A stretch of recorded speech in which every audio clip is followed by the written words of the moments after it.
Hey, it's Diggy. Today I'm going to tell you the story about how we lost my daughter on a school trip.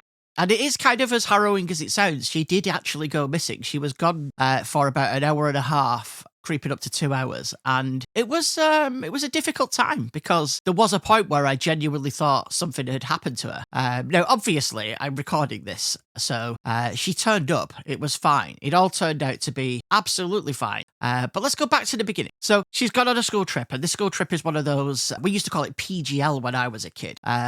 It's where you went and did adventure stuff, like abseiling, quad biking, zorbing, all that kind of stuff. I don't know exactly what they do on them these days, but I know she did quite a few of those types of things. And it was a 3-day trip, so she was gone for 3 days. She's been away once before, with primary school, and this was with high school. So this was a bit more high stakes in terms of, it was very much they go away, there's no contact, unless obviously there's an emergency. And she was also going with people that she doesn't know because she doesn't know many of the people in her school at this point.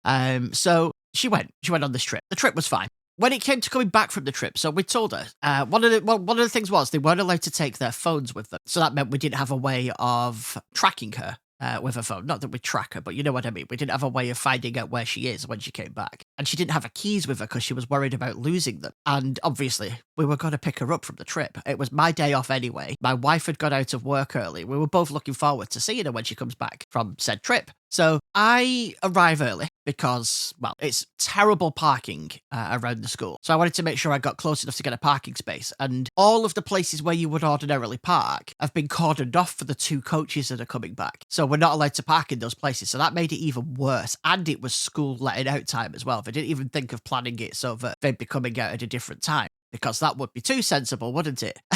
And so I arrives and there's absolutely nowhere to park. So I ended up having to park about 3 streets away. What I did, I parked up, and I was half an hour early at this point. So I parked up, watched a few videos on my phone, like on YouTube, like you do when you're trying to pass time.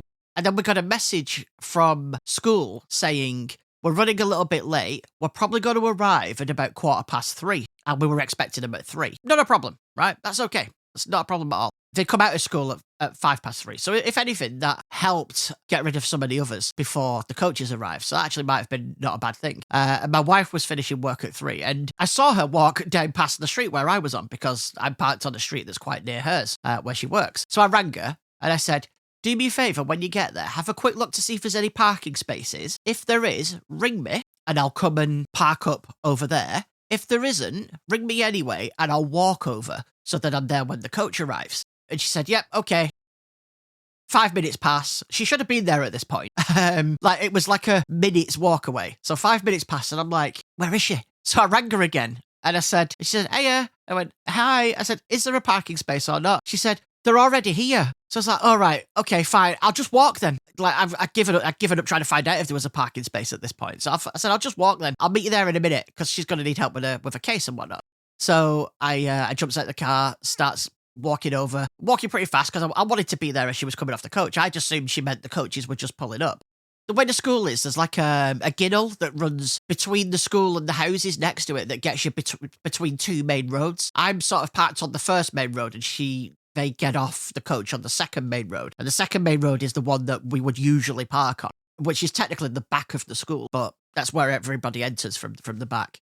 So I'm walking through this ginnel and my wife comes walking back towards me. I said, hiya. She went, she's not there. I went, what do you mean she's not there? She said, she's not got off the coach. So I went, well, have you gone on the coach to ask her to get off the coach? She's like, no, I mean, she wasn't on the coach. I saw them all getting off the coach and she wasn't on it. So I'm like, oh, that doesn't sound right. So she said, well, has she come this way? I said, no, she's not come this way. I said, and I don't think she would come this way as well. This is not where she usually would go. She knows if I'm going to pick her up, which was the thing we told her, I will pick you up. She knows when I'm picking her up, I'm always on road number 2. But she does walk quite far down the road because it's a pretty long road. And she probably, sometimes I have to park, say, 100 to 200 yards down the road in order to get a parking space. And my wife obviously doesn't know that because she doesn't drive and she isn't normally the one picking her up at school in this way. She normally, if my wife's picking her up, Well, she probably doesn't, to be honest. She walks home herself at that point, my daughter, because that's just easier for her. But if for some reason, she needs to see my mum, she'll just walk across the road to where she works. So she went, oh, right, maybe she's down there then. So I was like, well, you just said she didn't get off the bus. She said, well, they were already here when I got there. So I saw the last of them coming off the bus. I'm like, oh, right, okay. So I goes down. I said, well, I'll run down there because I know where how far she would go. So I went all the way down to the end of the street and she's not there, right? So I'm like, oh, okay, this is a bit unusual. So I went back and sure enough, we've not seen her. My wife's on the coach trying to see if she's still on the coach and she's just not got off. None of the people around the coach could remember seeing her. So there's other students, they were like, yeah, we don't remember seeing her get off the coach. And the we described it to the driver. We said she's got a unicorn on her suitcase. And he went, oh yeah, I do remember a unicorn suitcase. I remember putting it on. I don't remember taking it off. So we're like, okay. None of this is sounding great. So we decided to go back to road number 1, just in case she's realised that traffic's busy on the other side and thought maybe they're on the other side. Or she's gone, they're not here, I'll go the other way. So we walked back to road number 1. She's not there. At this point, we saw one of her teachers, and she said, are you all right? We're like, yeah, we're trying to find Fina. And she said, oh, have you not got her? It's like, no, we've not got her. We're trying to find her. Obviously, I wouldn't have said that otherwise, would I? And she said, oh, come to think of it, I don't remember seeing her since we arrived. We're like, that's not a thing you say. That's not a thing you say to the parents. And I went, oh, well, that's not filling me with confidence, is it? And she said, we did tie her to a tree this morning, so maybe she's still tied to that tree. And I'm like, that is definitely not what you say. Obviously, they've not left her tied to a tree, but why would you make a joke about it? Like, at this point, it's been 20 minutes to half an hour, and we've not been able to find her, and nobody recalls seeing her. She says, oh, I probably shouldn't joke about it, actually, should I? I'm like, no, you shouldn't.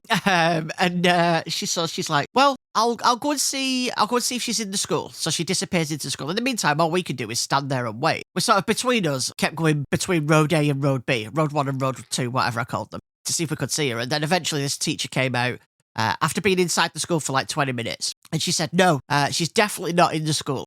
We've got teachers posted throughout the school. She's not in. I've got everybody looking for her, and nobody's finding her. And they've got radios out at this point, and there's teachers walking around everywhere, and they're going down all the streets. So I said, maybe because the place where I'd parked is somewhere where I would normally say to her, I couldn't find a parking space, I'm in this spot, and she'd know where to go. So I thought, maybe she's over there. So I walked back over there, and she's not there. So I goes back to the school. We're walking around the school. Everybody's out looking for her. There's other parents now looking for her at this point. We're showing photos of her around to everybody.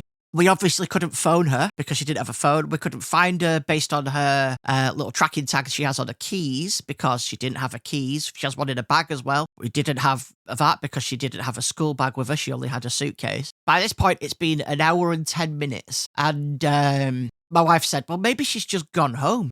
And I said, well, that is possible. However, if she'd have just gone home, she'd have appeared on the Ring doorbell by now because it only takes like 20 minutes to get home. She'd have done that ages ago. And I've obviously been checking the doorbell to see if she's on. I've had it on live view pretty much the whole time. And the door hasn't gone, so she's not got home. Also, she hasn't got a key to get in, so why would she go home?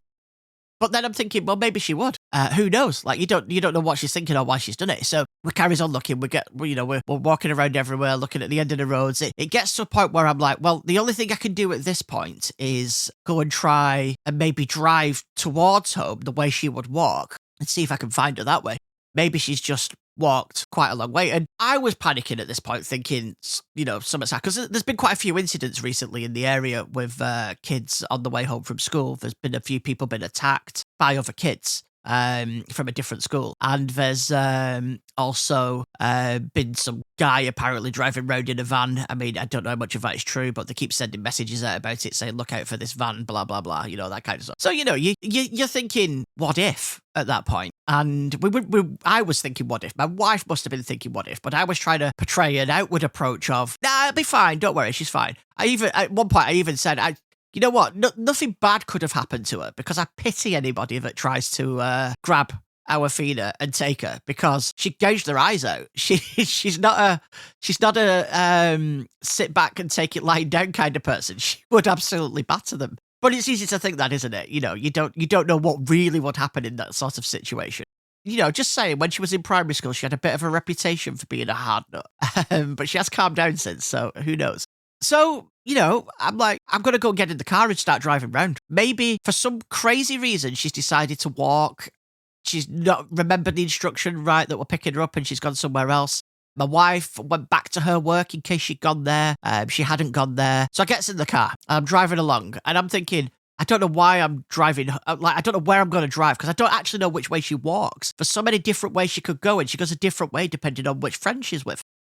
As I'm driving along, I turns at the top of a road to go down the like a main road through the town. And in the distance, I could see what looked like a little girl dragging a suitcase along. And I'm like, I think that's her. And I put my foot down and I'm storming down the road. And as I got closer and closer, I started to realize that the picture on the suitcase was resembling more and more a unicorn by the minute. And the shape was starting to look more and more feeder shaped. And I saw it. I was like, thank God. And I drove up right at the side of her. I'd wound my windows down. It was a red hot scorching day anyway, so all the windows were down. And I went, feeder! And she looked up and she was hoofing this suitcase down the road. She looked like she looked like she'd been on an expedition. And she looked up and she smiled at me and she went, hey, Dad. I slammed the brakes on the car, skidded in the middle of the road. I'm just in the middle of a main road, gets out the car, runs over, put my arms around her, and she went, what's wrong? The cars behind me are all honking the horns. I picked her up. I just literally scooped her up, walked over to the car, threw her in the back. Like, just went, get in, threw her in the back. Went back and got the suitcase and threw it back in the boot of the car and jumped in the car and drove off, right? It must have looked like I was kidnapping her to everybody else. And I was like, we've been looking for you everywhere. I went, give me a minute. And I said, hey, virtual assistant, please call my wife. And it did. And I was like, I've got her. She was walking home. I'm on my way back to you now. And she's like, oh, thank God. So I put the phone down and I'm like, what happened? She said, well, I got off the coach and there was nobody there. So I walked to the end of the road where you usually park. And I sat there for about 2 or 3 minutes and nobody was there. So I figured something had happened and you just couldn't get in touch with me to let me know. So I just decided to walk home.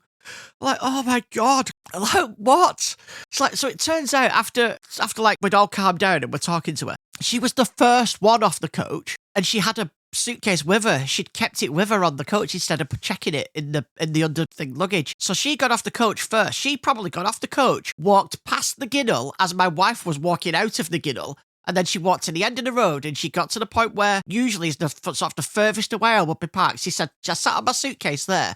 I think it was about half an hour. So the whole time we were looking for her for that first part, she was sat right at the end of the road waiting for us. And then she just gave up and decided to walk home. I was like, oh my God. I was like, how were you going to get in the house? She said, well, I was just going to sit there and wait till you got home. Because I knew if I went to the doorbell, I'd be able to press it and you'd be able to tell me where you are if you weren't there. I'm like, it's actually really good thinking. And I'm dead proud that she didn't panic when we weren't there. And she just used a noggin and thought, you know what? I'll go home. I'll just make my own way home. Because she does that anyway, normally. But she didn't freak out or anything. Even when she saw me, she wasn't like, where were you? Why didn't you turn up? She was just like, yeah, I just figured something had happened and you didn't have time and you couldn't come and pick me up. Like, dude, it was intense. It was very intense. Like, you ever wonder how you'd feel if something happened to your child and they went missing or something like that? And I absolutely really think I found out that, and I was terrified. As much as I didn't want to admit it at the time, I was absolutely terrified that something had happened to her. Anyway, it all turned out well in the end. See you next time.